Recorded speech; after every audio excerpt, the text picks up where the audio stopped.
ఇప్పుడు మనము పల్లవుల పరిపాలన గురించి తెలుసుకున్నాము. ఇంతవరకు మనము దక్షిణ భారత రాజ్యాల్లో పల్లవుల పరిపాలన గురించి, వారి చక్రవర్తుల గురించి, చక్రవర్తులు ఎవరున్నారు, ఎలా వారి కాలం ఎంత అనేది మనం తెలుసుకున్నాం కదా. ఇప్పుడు వారి యొక్క పరిపాలన ఏ విధంగా ఉంది అనే విధానాన్ని గురించి మనం ఇప్పుడు తెలుసుకుందాం.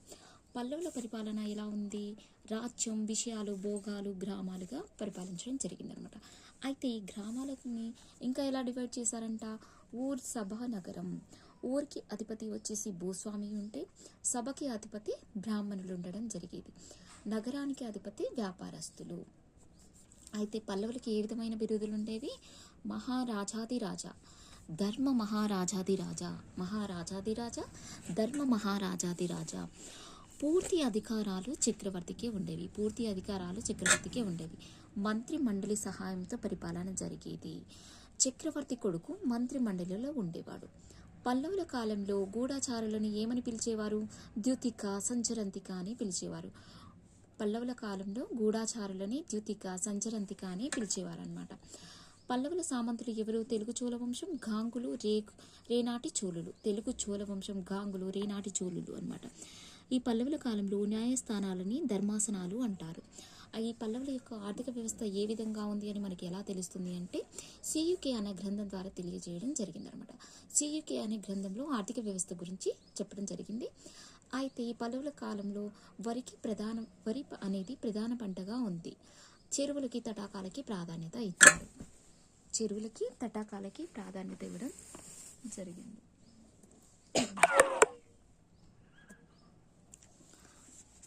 అదేవిధంగా ఏమేమి తటాకాలతో వారు వీళ్ళు?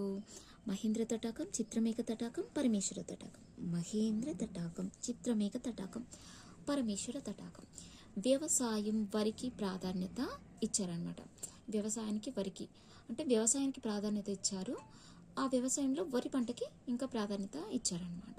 పల్లవుల రేవు పట్టణాలు మహాబలిపురం, నాగపట్టణం. మహాబలిపురం, నాగపట్టణం. పల్లవుల యొక్క రేవు పట్టణాలు మహాబలిపురం, నాగపట్టణం. వర్తక శ్రేణులని ఏమంటారు? నానాగ్రామ్, మణిగ్రామ్ అంటారు. ఈ వర్తక శ్రేణులను ఏమంటారు?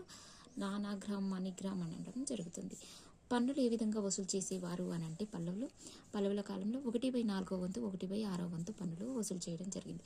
మొత్తం 18 రకాల పన్నులు వసూలు చేసేవారు. మొత్తం ఎన్ని రకాల పన్నులు? 18 రకాల పన్నులు వసూలు చేయడం జరిగింది. మనం గుప్తుల కాలంలో కూడా చెప్పుకున్నాం కదా ఫ్రెండ్స్. ఆ గుప్తుల కాలంలో కూడా 18 రకాల పన్నుల్ని వసూలు చేయడం జరిగేది. ఆ పన్నుల్ని ఏమనేవారు? ఉద్రంగా అనేవారు అనమాట. ఎవరి కాలంలో? గుప్తుల కాలంలో వసూలు చేసే 18 రకాల పన్నులని ఉద్రంగా అనేవారు. వీళ్ళు కూడా 18 రకాల పన్నులని వసూలు చేయడం జరుగుతుంది ఈ పల్లవుల కాలంలో కూడా. సమాజం, మతం ఏ విధంగా ఉంది? ఇక్కడ కూడా చాతుర్వర్ణ వ్యవస్థ ఉంది. చాతుర్వర్ణ వ్యవస్థ అంటే బ్రహ్మ, క్షత్రియ, వైశ్య, శూద్ర. మనకు ఎప్పటి నుంచో చెప్పుకుంటూనే ఉన్నాం కదా ఈ చాతుర్వర్ణ వ్యవస్థ గురించి. అదేవిధంగా 3 ప్రత్యేక వర్గాల వారు కూడా ఉండేవారు ఈ సమాజంలో. ఎవరి సమాజంలో? పల్లవుల సమాజంలో 3 ప్రత్యేక వర్గాల వారు కూడా ఉండేవారు అన్నమాట. తుడియం, పానీయం, పనం. ఎవరు వాళ్ళు? ఆ ప్రత్యేక వర్గాలు ఎవరు అనంటే తుడియం, పానీయం, పనం. నెక్స్ట్ హిందూ మహాభిమానులు అనమాట. వీరు హిందూ మహాభిమానులు. ఆ హిందువుల్లో కూడా శైవులు, వైష్ణవులు.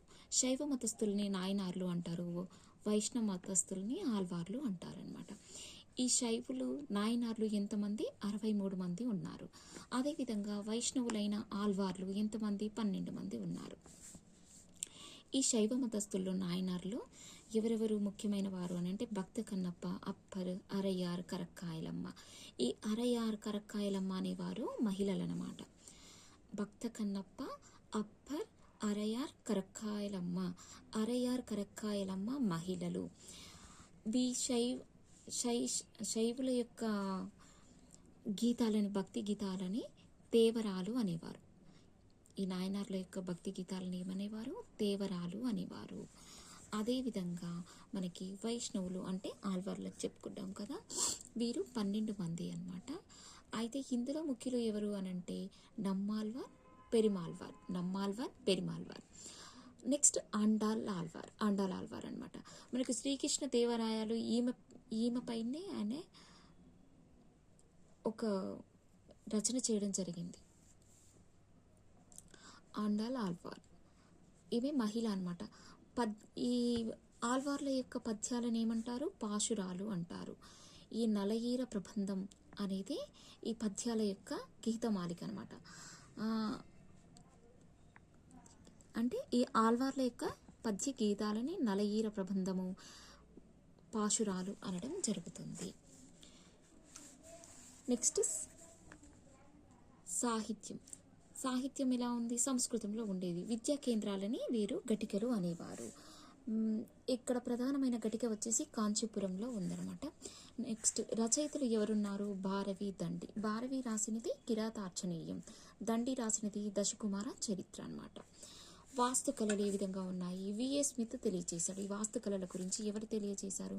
విఏ స్మిత్ తెలియజేశారు. పల్లవుల యొక్క వాస్తుకళల గురించి తెలియజేసిన వారు ఎవరు అనంటే విఏ స్మిత్గా చెప్పుకోవచ్చు మనం. మొదటిగా మహేంద్ర శిల్పరీతి, మామల్ల మహామల్ల శిల్పరీతి, రాజసింహ శిల్పరీతి, నందివర్మ అపరాజిత శిల్పరీతి. ఫస్ట్ మనం మహేంద్రవర్మ శిల్పరీతి గురించి తెలుసుకుందాం. మహేంద్రవర్మ కొండలను తొలిచి గుహలను నిర్మించాడు. అంటే ఈయన యొక్క శిల్పరీతి ఏ విధంగా ఉంది? కొండలని తొలిచి అందులో గుహల్ని నిర్మించడం జరిగింది. ఇక్కడ గుహాలయాలు, మండపాలు, మల్లేశ్వర దేవాలయం ఇక్కడ ఈయన నిర్మించడం జరిగింది అనమాట. దీని గురించి తెలియచేసే శిలాశాసనం ఏంటి అని అంటే మండగపట్టు శిలాశాసనం. ఈ మహేంద్రవర్మ యొక్క వాస్తు శిల్పరీతిని తెలియచేసే శిలాశాసనం ఏంటంట? మండగపట్టు శిలాశాసనం. ఈయనే కొండలని తొలిచి గుహాలని నిర్మించాడు. గుహాలయాలు, మండపాలు, మల్లేశ్వర దేవాలయం మహేంద్రవర్మ శిల్పరీతిలో ముఖ్యమని చెప్పుకోవచ్చు. నెక్స్ట్ వచ్చేసి మామల్ల మహామల్ల శిల్పరీతి. మొదటి నరసింహవర్మ పేరు మీదుగా వచ్చింది. మామల్ల మహామల్ల శిల్పరీతి మొదటి నరసింహవర్మ పేరు మీదుగా రావడం జరిగింది. అయితే ఇక్కడ రాతితో నిర్మాణాలు చేయుట. ఇంతకుముందుకైతే ఆ కొండలనే తొలిచి నిర్మాణం చేసేవారు ఎవరు? మహేంద్ర శిల్పరీతిలో. ఈ నరసింహవర్మ మాత్రము రాతితో నిర్మాణాలు చేశాడనమాట. ఏంటంటే అవి రాతి రథాలు, దుర్గాదేవి దేవాలయం, రాతి రథాలు, 7 పాండవుల రథాలు అన్నమాట. దుర్గాదేవి దేవాలయం ఇవి ఎలా ఉన్నాయి? చతురస్రాకారంలో కట్టారు. అదేవిధంగా చతుర్భుజాకారంలో కూడా కట్టడం జరిగింది. చతురస్రాకారం, చతుర్భుజాకారంలో ఈ దుర్గాదేవి యొక్క దేవాలయాన్ని నిర్మించడం జరిగింది. 7 రాతి రథాలు నిర్మించడం జరిగింది. వీటిని పాండవ రథాలు అని అంటారు.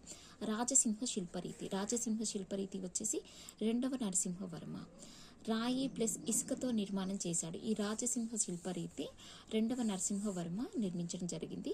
రాయి ప్లస్ ఇసుకతో నిర్మాణం చేయడం జరిగింది. 6 దేవాలయాలు కట్టాడు ఈ రాజసింహ శిల్పరీతిలో 2వ నరసింహవర్మ. 6 దేవాలయాలని కట్టాడు. ఏంటవి? 3 వచ్చేసి మహాబలిపురంలో కలవు. ఈ 3 దేవాలయాలు ఎక్కడున్నాయి? మహాబలిపురంలో. ఇంకొకటి తీర దేవాలయం, 2 శివలింగాలు కలవు. 2 శివలింగాలు కలిగిన దేవాలయం ఎక్కడ? ఏ దేవాలయం అంటే మనము తీర దేవాలయంగా చెప్పుకోవచ్చు. అదేవిధంగా ఈశ్వర దేవాలయం. నెక్స్ట్ వచ్చేసి ముకుంద దేవాలయం. ఈశ్వర దేవాలయం, ముకుంద దేవాలయం. 3 పనమామై, వైకుంఠనాథ, కైలాసనాథ కంచిలో కలవు. ఈ 3 దేవాలయాలు కంచిలో కలవు అనమాట. ఈ మహాబలిపురంలో ఉన్న దేవాలయాలు ఏంటి? తీర దేవాలయం, ఈశ్వర దేవాలయం, ముకుంద దేవాలయం. నెక్స్ట్ 3 ఎక్కడ? పనమామై, వైకుంఠనాథ, కైలాసనాథ దేవాలయాలు కంచిలో కలవు. నెక్స్ట్ నందివర్మ అపరాజిత శిల్పరీతి. మాతంగేశ్వర, ముక్తేశ్వర దేవాలయం. ఈయన నిర్మాణం ఏంటేంటి? మాతంగేశ్వర, ముక్తేశ్వర దేవాలయం. త్రిపురాంతేశ్వర దేవాలయం అని కూడా అంటారు. ఈ ముక్తేశ్వర దేవాలయాన్ని త్రిపురాంతేశ్వర దేవాలయం అని కూడా అంటారు. నందివర్మ నిర్మాణం అన్నమాట ఇది. దీన్ని అపరాజిత శిల్పరీతి అని కూడా అంటారు. నెక్స్ట్ చిత్రలేఖనం. సిత్తనవాల్, మహేంద్రవర్మ, పలనామలై. శివతాండవం. శివతాండవం పార్వతీదేవి చూస్తున్నట్టు, శివుడు తాండవం చేస్తున్నట్టు అక్కడ చిత్రలేఖనం చేయడం జరిగిందనమాట. సిత్తనవాల్, మహేంద్రవర్మ, పలనామలై. శివతాండవం చేస్తుంటే పార్వతీదేవి చూస్తుంది అన్నట్టుగా ఉంది ఆ చిత్రకళ. నెక్స్ట్ వచ్చేసి మనము నెక్స్ట్ వీడియోలో పశ్చిమ చాళుక్యుల గురించి తెలుసుకుందాం friends. Thank you so much. నన్ను ఇలాగే చూస్తూ వీడియోస్ చూస్తూ ఆదరించండి ఫ్రెండ్స్. ఒక లైక్ చేయండి ఫ్రెండ్స్, సబ్స్క్రైబ్ చేసుకోండి friends. Thank you so much. ఇలాగే హిస్టరీ మొత్తం కంప్లీట్ చేసిన తర్వాత నేను వాటికి సంబంధించిన బిట్స్ కూడా నేను అప్లోడ్ చేయడం జరుగుతుంది. Thank you friends.